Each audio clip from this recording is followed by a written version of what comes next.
கிறிஸ்துவுக்குள் பிரியமான என் அன்பு சகோதர சகோதரிகளுக்கு கர்த்தராகிய இயேசு கிறிஸ்துவின் நாமத்தினாலே என் அன்பின் வாழ்த்துக்களை வனாந்திர சத்த ஊழியங்களின் சார்பாக ஸ்ரீலபான் ஜெப வீட்டிலிருந்து தெரிவித்துக் கொள்கிறேன். ஏற்கனவே இந்த செய்தி பாதி ரெக்கார்டிங் குறைபாடு இருந்தனால பாதி தான் வந்தது. அதனால் இதை முழுவதுமாக இந்த செய்தியை நான் உங்களோடு பகிர்ந்து கொள்ள மிகவும் ஆசையாக இருந்தேன். ஆகவே இதை தொடர்ச்சியை நீங்கள் பாருங்கள். நீதிமொழி 24ஆம் அதிகாரம் 10வது வசனம் இப்படி சொல்கிறது, ஆபத்து காலத்திலே நீ சோர்ந்து போவாயானால் உன் பலன் குறுகினது. ஆபத்து காலத்தில் நமக்கு பிரச்சனைகள் வரும் பொழுது நம்ம நிறைய நேரம் சோர்ந்து போயிடும்.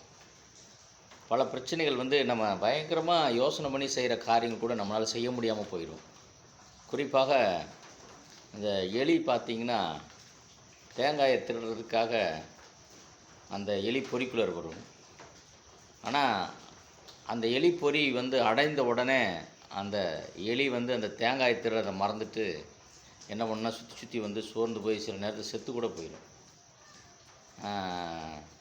இந்த எலி என்ன பண்ணியிருக்கலாம், நல்ல எலிக்கு அது சோர்ந்து போகாமல் இருந்திருந்தால் என்ன பண்ணியிருக்குன்னா, நம்ம அந்த தேங்காயை தின்னு இன்னும் பலன் இருந்து வாழலாம் அப்படின்னு அதுக்கு யோசனை வராது.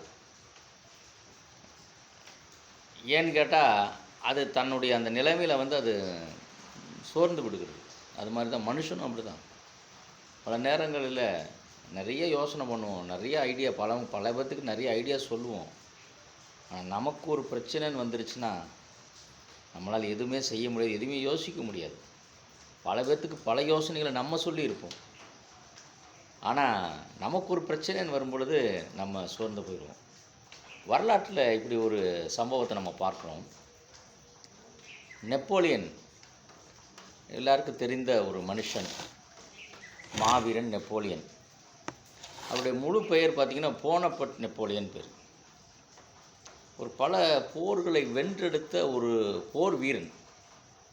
அந்த நெப்போலியன் என்ன பண்ணுறாருன்னா 1816ஆம் ஆண்டு போரில் தோற்று போயிடுறாரு. தோற்று போன உடனே அப்புறம் ஒரு தீவில் கொண்டு அடைத்து வைக்கிறாங்க.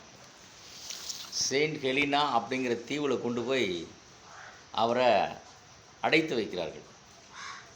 இந்த நெப்போலியனுக்கு ஒரு பழக்கம் என்னன்னு கேட்டிங்கன்னா, செஸ் விளையாடுற பழக்கம் இருக்குது. ஏன்னா போர் வீரன் இல்லையா, யுக்திகளை கையாள்வதற்காக பல யுக்திகளை கையாளணுன்ட்டு நல்ல செஸ் விளையாடுவப்பில் செஸ்ஸில் அவரை ஜெயிக்க முடியாது அப்படின்னு வரலாற்று ஆய்வாளர்கள் சொல்லுகிறார்கள். இந்த போனப்பட்டு நெப்போலியன் என்ன பண்ணுறா அப்படின்னு கேட்டிங்கன்னா, சிறையில் இருந்த உடனே இவருடைய நண்பர், இவர் கூட செஸ் விளையாட நண்பர், இவருக்கு செஸ் பிடிக்கும் அப்படின்ட்டு சிறையில் போய் பார்க்க போகிறதுக்கு சிறை அதிகாரிகிட்ட பர்மிஷன் வாங்கிட்டு, ஸ்பெஷல் பர்மிஷன் வாங்கிட்டு அந்த செஸ்ஸு காயின்ஸ் கொண்டு போய் கொடுக்குறாப்புல. அதில் குறிப்பிட்ட செஸ் காயின்ஸ்குள்ளே என்னென்னு பார்த்தீங்கன்னா, இந்த சிறையிலேருந்து தப்பித்து செல்வதற்கான வழிகளை உண்டாக்கி அதை த்ரெட்டிங் பண்ணி உள்ளுக்குள்ளே சொருகி மேப்பை சொருகி கொடுத்துட்றாங்க. ஆனால் இந்த போனப்பட்ட நெப்போலியன் அதை தொட்டு கூட பார்க்கல. வாங்கினார், பேசினார், வச்சுட்டாப்புல.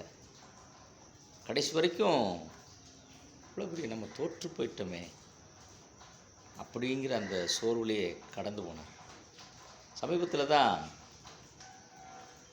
2020 நினைக்கிறேன், எனக்கு என்னுடைய நினைவு சரியாக இருக்கும்போது 2020 நினைக்கிறேன், அதை ஏலம் விட்டாங்க. அந்த செஸ் காயின்ஸ் ஏலம் விடும்போது அதை திருகி பார்க்கும்போது பார்க்கும்போது அது திருகிற முறைப்படி இருந்தது. அந்த திருகிறதுக்குள்ளே பார்த்தா அது மேப்பெல்லாம் வரைந்து இருந்தது. அப்போ தான் இந்த வரலாற்று ஆய்வுகள் கண்டுபிடிக்கப்பட்டது. அதை ஆராயும் பொழுது தகவல் வெளியில் வருகிறது. போனப்பட்ட நெப்போலியன் தப்பித்து செல்வதற்கான வழிகளை வைத்த ஒரு நண்பர் கொடுத்ததாக அந்த வரலாறு சொல்லுகிறது. எப்பேற்பட்ட மாவீரன், எத்தனை போர்களை ஜெயித்தவன், எத்தனை யுக்திகளை வகுத்தவன், அவங்களோட தோற்று போயிட்டான்.